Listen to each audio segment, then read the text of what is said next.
My name is Mark, a recording angel. I've been observing this earth since the dawn of creation. The Most High has asked me to share my recordings with you. The following are my records of humans during the fascinating times when the desire of ages, Jesus the Messiah, came to this earth. And they're collected in this book, Victory of the Warrior King, the story of the life of Jesus. If today's recording contains situations which might be uncomfortable for younger listeners, I will mark the video with the words parental guidance recommended. Sarah, Golgotha. Sarah stood supporting Mary, formerly of Magdala, on one side. Martha, her sister, supported her on the other side. Lazarus was not far away. Sarah and Mary had become close friends since Simon's feast. All of them were horrified by the violent treatment Yeshua had endured, as well as the venomous taunts hurled at him by some of their religious leaders. But they could do nothing. They could not even weep. Their faces could not betray their feelings. The Romans might crucify anyone who showed the slightest sympathy to a victim of crucifixion. It was part of the terror their occupiers used to keep their nation in subjection. Yeshua was bleeding and in terrible agony as he hung by the metal spikes on the cross.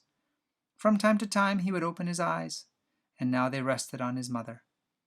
She had approached as close as she dared. His gaze moved from her face to that of his disciple John, one of the few who hadn't fled in fear. "Woman, behold your son," he whispered. And then to John, "Behold your mother." Even in his suffering state, he showed concern for his widowed mother. John stepped forward and put his arm around Mary, who laid her head on his shoulder. Next to them was a tall man with curly red hair holding a small child who had the same red hair. The little one started to cry. "I'm hungry, Father. When are we going to leave?" "Shh," his father whispered. "I can't leave. Not yet." "But I'm hungry," wailed the little one. Martha frowned. She turned to the red-headed man. "You should be ashamed of yourself," she said. "This is no place to bring a little child, and he's hungry." David turned and looked at her. Sarah glanced at Mary. They couldn't believe Martha was speaking to a strange man. No self-respecting Jewish woman would do that. They both shook their heads. "Where is his mother, anyway?" Martha demanded. The man calmly turned to her and said, "The child has no mother. She died when he was born. He goes with me everywhere, and I just can't leave. Yeshua of Nazareth healed me of leprosy." Martha's mouth dropped open, and her eyes softened. "He raised my brother from the dead," she whispered. As the child continued to cry, she said, "Here, let me take him." David started to protest, but although his son was afraid of strangers and would cling to his father like a leech, now he reached toward the dark-haired woman. Martha scooped him into her arms and held him close, burying her face in his curly mop of hair. "Little one," she said, "I just happen to have some dried fruit and some bread in my bag here. Would you like some?" "His name is Jonathan," his father volunteered. Martha smiled at the child. "Here, have something to eat. Your father isn't going to be ready to leave for a while." As the 4-year-old snuggled in her arms, happily munching, Martha looked up and made eye contact with Yeshua. "I'll take care of him," she whispered, then added, "I'll take care of them both." Sarah, who had seen and heard all this, glanced at David, but he didn't seem to have heard anything. The child laid his head on Martha's shoulder and closed his eyes. Sarah prayed he would fall asleep and not remember anything about the day. I couldn't help hoping the same thing. Martha was right. This was no place for a child. Yet I was glad the child was there, for it gave Martha someone to focus on and take care of. She was most comfortable that way.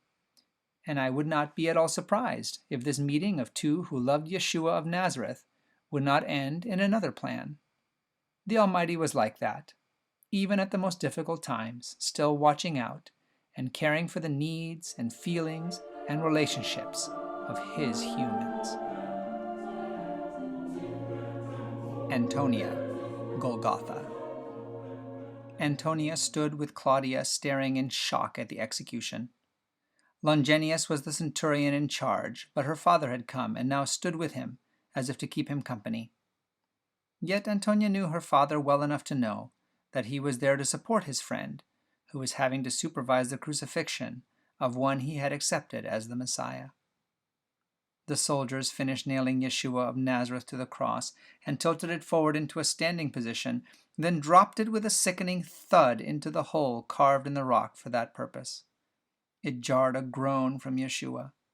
Leaning his head back, he whispered, "Oh, Father, forgive them, for they know not what they do." Antonia fought the tears welling up in her eyes. Yeshua forgave even his executioners. She saw her father and Longinus exchange glances. Then her father strode over and grabbed a flask from one of the soldiers. Longinus raised one eyebrow. "Are you going to drug him?" Her father nodded. Antonia was relieved. The drink consisted of wine vinegar with bitter gall added. It dulled the pain and numbed the mind. Perhaps it would lessen Yeshua's suffering and make him oblivious to the insults hurled at him by the crowd. Yet when her father put it to Yeshua's lips, he jerked his head to one side, refusing it. "Why?" Claudia asked, turning to Antonia. "Why won't he drink it?" They looked on in confusion, but I understood perfectly. Even in his tortured state, he was still God as well as man, and could still choose not to suffer the humiliation, indignities, and physical abuse. He could decide to come down from the cross, just as the taunting priests encouraged him to. Thus he needed his mind as clear as possible, not to give in to temptation. Yeshua must complete the plan he and his father had devised so long before. Thad, on the road from the Decapolis to Jerusalem. "Come on, Thad," his father said as they got up from the spot where they had been resting by the road. "We can't stop too long. We need to get to Jerusalem before sundown." Thad nodded. He was delighted to be going to Jerusalem for his first Passover with his father. Most boys did this when they turned 12. Thad hadn't had that opportunity because when he was 12, his father had been running around the cemetery like a wild animal. But Yeshua of Nazareth had healed him, sending the demons into the local herd of pigs. Though it had terrified and angered the townspeople of the Decapolis, Yeshua of Nazareth had restored Thad's father to him and given him a life again. Now he would get to go to Jerusalem and celebrate Passover, just like other Jewish boys. As they crested a rocky ridge, Thad pointed toward Jerusalem. "Father, what is that?" His father squinted. "It looks like a very large thundercloud." "But thunderclouds are in the sky. This looks like it's resting right on the ground." "Yes, that's where Jerusalem should be. It's as if the city is covered with a thick, dark cloud." The boy shuddered. "Maybe it's a bad omen." "We don't believe in omens," his father said, though his voice carried a note of uncertainty. "But I really don't like the looks of it. Let's go see what's happening there." "Are you sure we ought to? We've waited this long. Maybe we should attend Passover next year." His father laughed. "Oh, come on now. How bad can it be?" I shook my head. Much worse than anything he could imagine, I thought. It was as if the Almighty had said, "Enough. I can't bear to watch my son suffering any longer," and pulled a cloak of darkness around him to give him privacy for his last hours of agony. It certainly put an end to the shouting and jeering. Many of the people in the crowds around the cross fearfully made their way back toward the city. Others stayed to see what would happen next, or to stand in support of their dying friend. Samuel, Herod's palace, Jerusalem. Samuel had never felt so depressed. It was the afternoon of the Passover, and he was stuck in Herod's kitchen and resenting every minute of it. The boy had been discouraged ever since the execution of the prophet who baptized at Jordan. John had affirmed Yeshua of Nazareth as the Messiah, and now he had been arrested too. Rumors had reached Samuel of what had taken place when the Roman governor sent the teacher to Herod. Herod's court had come to Jerusalem for the yearly feast, and Pilate seemed to want to mend fences with the client ruler. What was happening? Why wasn't God paying attention? Could John and Yeshua of Nazareth have been false prophets? Did God just not care about them? As Samuel turned his doubts over and over in his mind, the room suddenly became dark. "Aye, what happened?" he blurted out. It was only afternoon. The sun should still be up. What could it be? Fear filled the voices of the other people in the kitchen. It was so dark Samuel could not even see his hand in front of his face. He felt along the walls to the door and out into the courtyard, but it was black as night in the courtyard too. Cries of terror spread throughout the place. Above them all, Samuel could hear Herod's bellowing. The boy smiled to himself. Maybe God was paying attention after all. Perhaps this was part of his plan, to save Yeshua of Nazareth from execution. Sadly, I shook my head. Samuel was so hopeful, yet he did not understand the plan, or how God was carrying it out. Andrew, Golgotha. Instinctively, Andrew reached for his mother in the darkness. It was his job to protect her, and in a mob like this, anything could happen, even if it wasn't dark. When he pulled her close to him, she whispered, "It's so dark. Do you think Yeshua of Nazareth did that?" "I don't know," he whispered back, "but maybe he really will come down from the cross now, as the priests have been telling him to. Wouldn't that fix them?" "I don't think he's coming down," the boy's mother continued. "I think he's dying." "No," Andrew protested. "He won't die. He's already shown his power over death. He's stronger than death. Yeshua woke me up from it, remember? He won't die." "I hope not." Suddenly they heard a strangled cry from the cross. "He's saying something." Then Yeshua cleared his throat and spoke louder. "Eloi, Eloi, lama sabachthani." "He's calling for Elias," someone said from behind Andrew. And then over to one side. "Let's see if Elias comes and helps him out of this one." Andrew frowned. It didn't sound as if he was asking for Elias, but the boy couldn't make out the words. He kept turning the phrase over in his mind. At last he decided Eloi, Eloi was my God, and the rest seemed to be, why have you forsaken me? Of course. It was the beginning of a psalm of David. Andrew started whispering the words as well as he could remember them. My God, why have you deserted me? Why do you seem to be so far away when I need you to save me? Why do you seem so far away that you can't hear my groans? My God, I cry out in the daytime, but you don't answer. I cry out at night. I can't keep quiet. The boy paused, then began chanting the words out loud. But you rule from your throne as the Holy One. You are the God Israel praises. Our people of long ago put their trust in you. They trusted in you and you saved them. They cried out to you and were saved. They trusted in you and you didn't let them down. As his confidence grew, Andrew began to speak even louder. People treat me like a worm and not a man. They hate me and look down on me. All those who see me laugh at me. They shout at me and make fun of me. They shake their heads at me. They say, he trusts in the Lord. Let the Lord help him. If the Lord is pleased with him, let him save him. Suddenly, Andrew swallowed hard. How did the psalmist know exactly what they would be saying here today? Perhaps that was why Yeshua had quoted the psalm. But you brought me out of my mother's body, the boy continued. You made me trust in you, even when I was at my mother's breast. From the time I was born, you took good care of me. Ever since I came out of my mother's body, you have been my God. Don't be far away from me. Trouble is near, and there is no one to help me. My enemies are all around me. They are like strong bulls from the land of Bashan. They are like roaring lions that tear to pieces when they kill. They open their mouths wide to attack me. That's for sure, Andrew thought. My strength is like water that is poured out on the ground. I feel as if my bones aren't connected. For a moment, Andrew stopped and pondered what he had been reciting. Yeshua probably did feel exactly as if his blood was dribbling out of him like water poured on the ground. And hanging there, his joints would seem pulled apart. The boy continued to recite the psalm. My heart has turned to wax. It has melted away inside of me. My strength is dried up like a piece of broken pottery.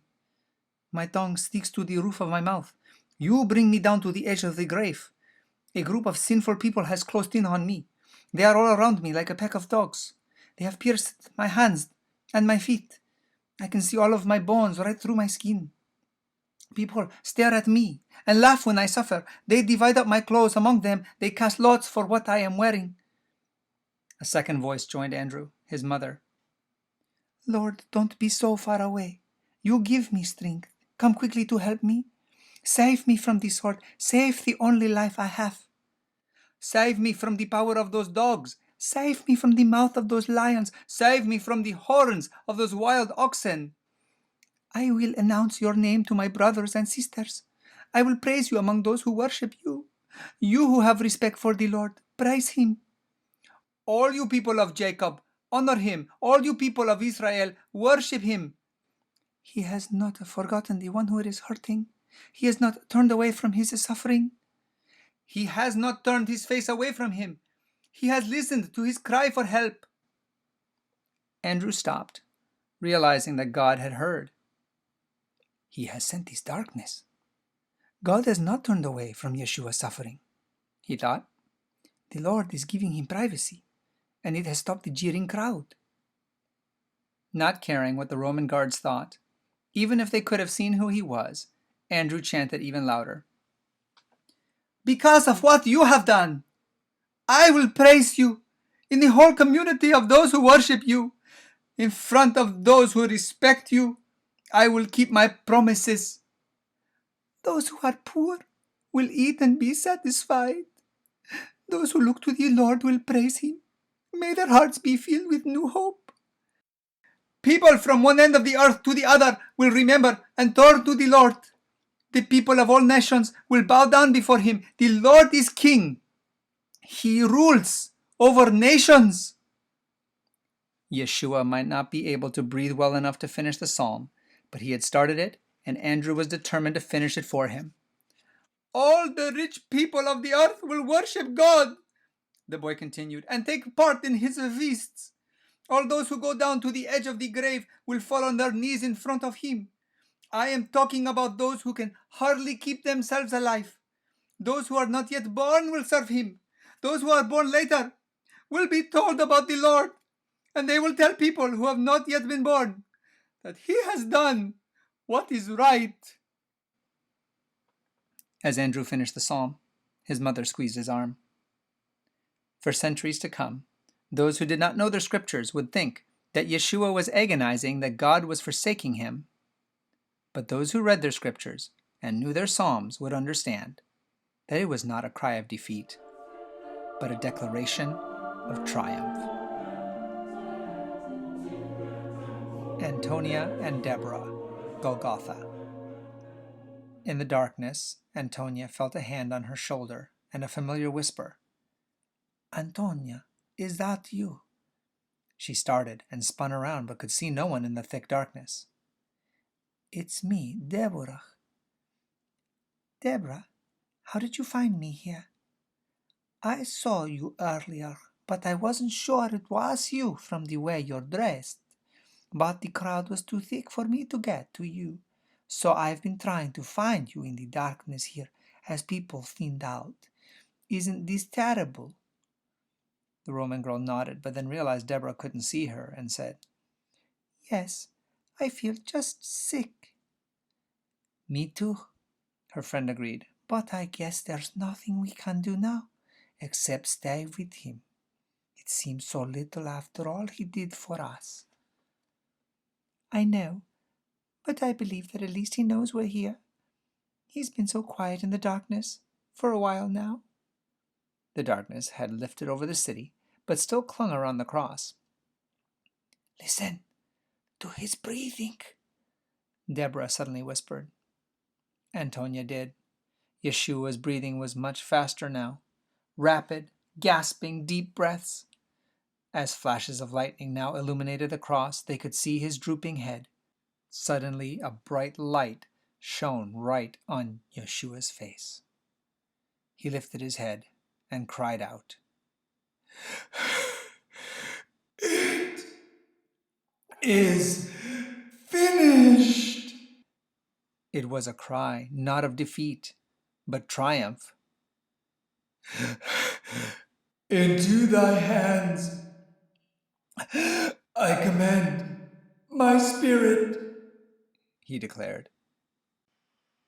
As a huge clap of thunder shook the city, Yeshua bowed his head, and his whole body sagged. Another clap of thunder. Was it thunder? Even the ground was shaking. "It's an earthquake!" Deborah exclaimed. It was as if the whole earth was shuddering as Yeshua died. Priests and others who had been shouting and jeering now lay trembling on the ground, unable to keep their balance as the ground reeled. "Father!" Antonia shouted. She heard her father's voice close by. "Surely, this was the Son of God." When she reached toward the sound of his voice, he scooped her up in his strong arms and held her close. The blood that had been dribbling down the cross and pooling on the rock below now poured into the broken and cracked rock and soaked into the earth. Levi, the temple in Jerusalem, Passover. Although the crucifixion of Yeshua of Nazareth just outside the city walls had stirred up much excitement, Levi was unable to go and see what was happening, for it was his day for duty for the Passover. He stood near the altar, bringing water for the priests. They were having to perform the sacrifice of the Passover lamb by torchlight because of the darkness. As the priest raised the knife, the earthquake suddenly hit. The whole temple rocked and rumbled as if it were about to fall on them and crush them all. The lamb slipped away from the priest's grasp and ran bleating through the courtyard and disappeared into the crowd of worshippers. Behind the priest, the huge curtain that separated the holy from the most holy place began to rip. A cry went up from the people watching at the gateway to the inner courtyard as they realized it was being torn from top to bottom. No human hands could have done that. The curtain was way too high. Levi stared at the emptiness and shuddered. Apart from the fact that God was not there, the curtain was torn open and anyone could stare into it. Levi suddenly realized that the presence of God with Israel was Yeshua, and he was being crucified.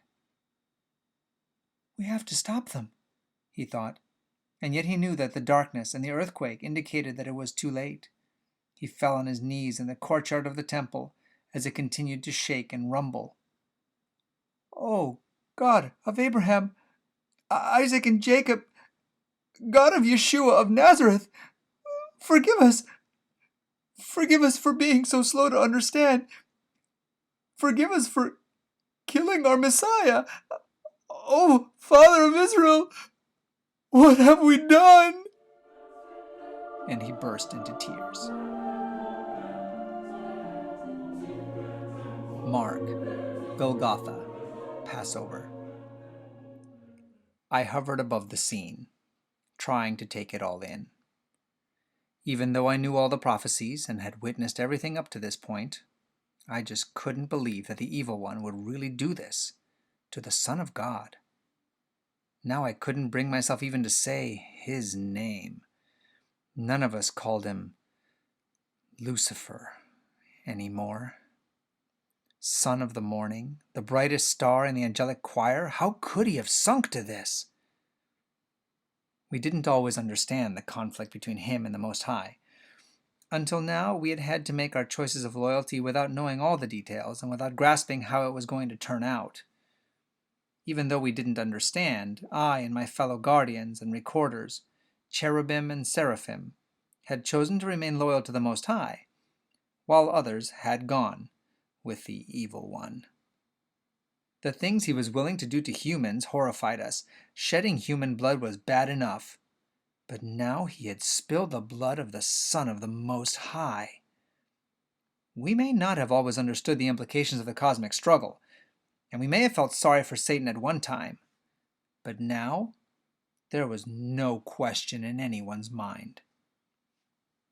In the beginning, the deceiver had claimed that there could be no forgiveness for humanity, that according to God's own laws, he could not forgive them because they had sinned. All of a sudden, it was clear to me why the Almighty had allowed Satan and his rebellion to continue this long. It had gone on for humanity's sake.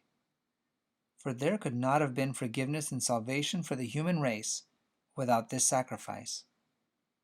And allowing the deceiver to have his way so long forever removed any question in anyone's mind, whether angel or human, once they understood what had happened here today. From the beginning, Satan had lied to humans. He had caused them to fear the very being who loved them more than anyone else in the universe did. If they could only see, if they could just grasp what had taken place here today. The evil one had known God, had experienced his unending depths of love. He had no excuse. Yet surely, if humans could see today's events, they wouldn't be able to resist such love and such compassion. Still, I wondered if future humans would regard this day as a triumph of the Most High. Would they look at this as the purchase of their freedom, the greatest act of love ever committed in the entire universe? Or would Satan lie to them once again and have them just view this with panic and guilt as they realized that their sins had made such a sacrifice necessary? I vowed that I would do everything in my power to help them understand the significance of what really had happened here today, to let humans know that the Son of God did not die on Calvary to make them feel guilty for their sins, but that God gave his Son so that they didn't have to feel bad anymore, ever. This broadcast has come from the book Victory of the Warrior King by Sally Pierson Dillon, with permission from the Review and Herald Publishing Association. This book and the rest of the series, War of the Ages, can be purchased by going to www.adventistbookcenter.com or by calling 1-800-765-6955. I'm your narrator, Austin Backus, and this audio project is a gift to you from my free Christian book ministry, RXF 1888. Please visit our website, www.rxf1888.com, to request free Christian books for both kids and adults. And join us here again for more stories from Mark the Recording Angel.